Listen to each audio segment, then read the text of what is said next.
All right, so there's some major news in the fight against the cartel. Mexico extradited a notorious drug lord to America 40 years after he was allegedly involved in the kidnapping, torture, and killing of a DEA agent. His name's Rafael Caro Quintero.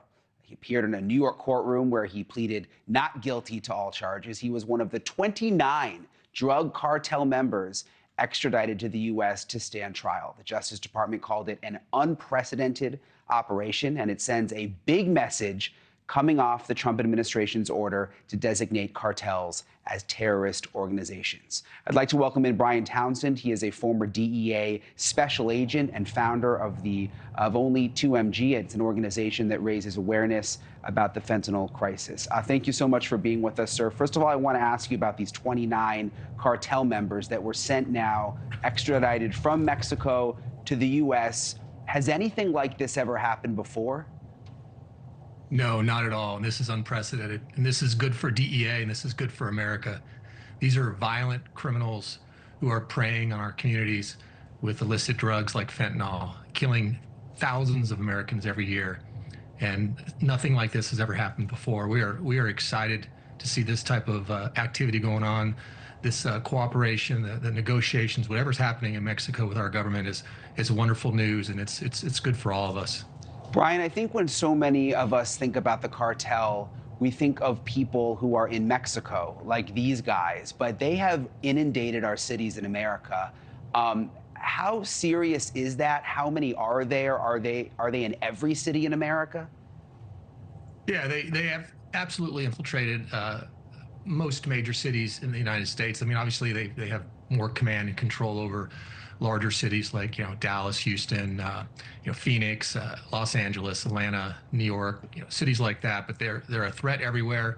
They have woven into our communities. They work with other criminal networks to, distribute drugs once they get across the border into our neighborhoods and kill Americans with them. Mr. Townsend, we saw the list of the 6 cartels and 2 gangs that were designated as foreign terrorist organizations. When I was down in El Paso last week, agents had no idea that the Juarez cartel, which splintered off into La Linea, those were not designated, and they were pretty frustrated. Do you feel that Juarez cartel needs to be designated, and is there any reason why it's not? I'm sure those questions are being asked at high levels within DEA and the federal government, and I know they'll work with other law enforcement and intelligence centers to determine whether or not that's the best strategy going forward. I know this focus has been on the ones that were designated, especially the Sinaloa cartel and the Jalisco New Generation, the CJNG, and I can assure you, though, law enforcement is focused on all these dangerous criminals, all these dangerous organizations that are, continue to flood the United States with these drugs. Now, Brian, do we need to have forces going into Mexico right now to combat the cartels, or are we focusing on the United States and our territory here? Because you just said they're present everywhere. Where do you think the resources and response needs to be right now in response to the cartel?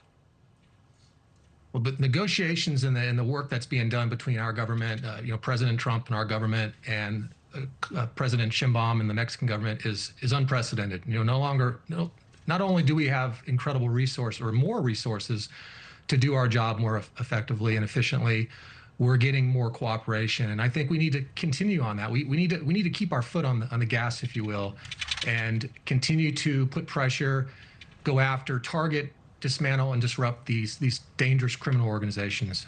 Brian, we always appreciate your expertise. We appreciate you coming on tonight. All right, coming up, even with things improving on the border, smugglers are finding new ways to sneak people in, and migrants are paying them even more money, insane amounts of money now, to get them across the border. We go into the brush. We've got an exclusive look at the fight on the front lines. That's coming up next.